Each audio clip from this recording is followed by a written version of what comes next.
देखिए, ऐसा है कि जब गांव में लोग दाना भुनाने जाते थे तो वो वहाँ पर जो भूनने वाला होता तो कहता था कि घर में नहीं है दाने और अम्मा चली भुनाने। अरे भाई, आए हो तो कुछ दाना लेके आओ तब तो भूनेंगे। बात चर्चा की अगर है तो 4-5 दिन से बवाल चल रहा था। संजय सिंह का निलंबन हो गया।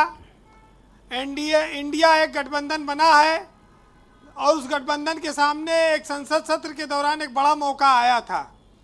यह अविश्वास प्रस्ताव जो आया है, आप इस पर अगर इस तरह से बहस का अवसर देखती है सर पार्टियां, तो इसमें इसका पराजित होना तय है, अविश्वास प्रस्ताव का गिरना तय है। तो इसको लाकर फायदा क्या हासिल क्या हुआ, क्योंकि अब 7-8 महीना बाद तो चुनाव होना है।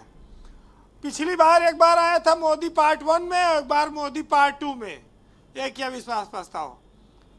देखिए, ये सिर्फ एक इंडिया के गठबंधन की एक ताकत को दिखाना है और ये एकजुटता को प्रदर्शित करने का मुझे लगता है कि एक अवसर इन्होंने अविश्वास प्रस्ताव को बनाया है।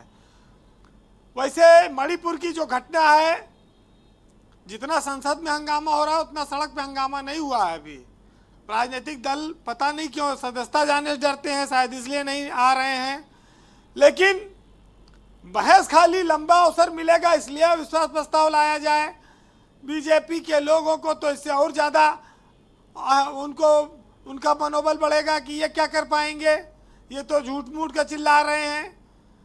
तो ये अविश्वास प्रस्ताव उसी तरह का है जैसे खाली आप ये कहिए कि रास्ते में जा रही थी गाड़ी और उस पर एक ईंटा रख दिया नीचे और बस थोड़ा उसको हचका लग गया, फिर गाड़ी आगे बढ़ गई। भाई 7 महीने में लोग तैयारी कर रहे हैं चुनाव की और यहाँ अविश्वास प्रस्ताव में बीजेपी तो अपना पूरे देश में लगी हुई है, उसको इसकी चिंता भी नहीं है। चिंता एक बार हुई थी जब अटल बिहारी की सरकार एक वोट से गिर गई, वो दौर देखा लोगों ने अविश्वास प्रस्ताव का, लेकिन अब वो दौर रहा नहीं। बीजेपी बहुत बहुमत में है। कभी सांसदों की खरीद फरोख्त शुरू हो जाती थी अविश्वास प्रस्ताव के नाम पर, हलचल मच जाती थी पूरे देश में। अब इस पर कोई बहुत ज़्यादा लोगों में उत्सुकता नहीं है। एक नारा बना एक बार महाराष्ट्र विधानसभा में कि 50 खोखे एकदम ओके। अब वो सब एक अवसर आता है सियासत में खरीद फरोख्त का, यहाँ पर ऐसा कुछ होना नहीं है। चर्चा का बात है, अब वो देखिए क्या नौबत आती है। ब्रजेश जी, ये कहा जाए कि जो एनडीए गठबंधन बना है जो 26 दलों का, वो लोगों में से बहुत सारे लोगों के पास संसद सदस्य भी नहीं है। वो अपनी ताकत का संजय सिंह के साथ और संसद के भीतर अपनी बातचीत रख सकते हैं, उनको एक अवसर मिल गया है। लेकिन इससे ज़्यादा इस अविश्वास प्रस्ताव से इस देश में कोई हलचल पैदा नहीं हुई है, ये बात तो साफ है। ये ज़रूर है कि सियासत करने वालों की अपनी स्टाइल है, भाई वो स्टाइल से अपने करते हैं। लेकिन लोकतंत्र में इस तरह के गंभीर जो स्थितियां हैं, इनका इस्तेमाल ये माना जाता है। इस देश के जो 150 करोड़ के लगभग जनता है वो अविश्वास प्रस्ताव को बड़ी हसरत भरी निगाह से देखती है। जब कोई विचित्र स्थिति सरकार की डावाडोल होती है तब के लिए बनी थी। अब इस पर चर्चा के लिए खाली हो तो ये बड़ी बात समझ में आती नहीं।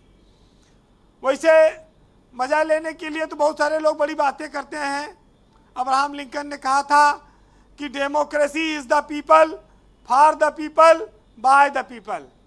इसका मतलब है कि पीपल का पेड़ लगाओ, लोकतंत्र बचाओ। तो ये भी लोग आनंद लेने के लिए करते हैं। लेकिन हर कोई जानता है कि सत्ता का चरित्र अस्थायी नहीं है। मोदी कोई जिंदगी भर के लिए नहीं आए हैं, ना कोई यहाँ पर जो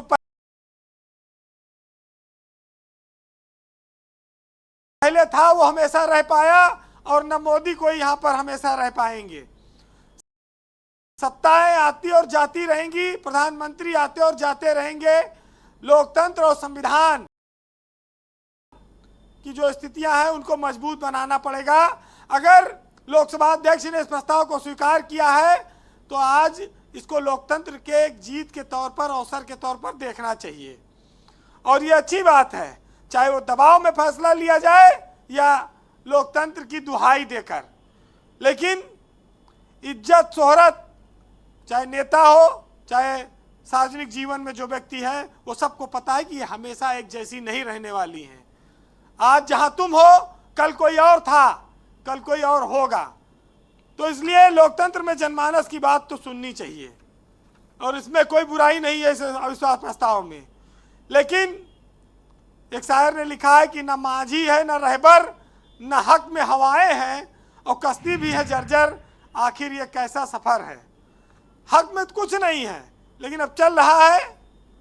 ये जरूर है जी कि कांग्रेसी ये जरूर कह सकते हैं भाजपा वालों को कि ना इतराओ इतना बुलंदियों को छूकर, वक्त के सिकंदर पहले भी कई हुए हैं और जहां होते थे कभी शहंशाहों के महल, देखो वहीं अब उनके मकबरे बने हुए हैं।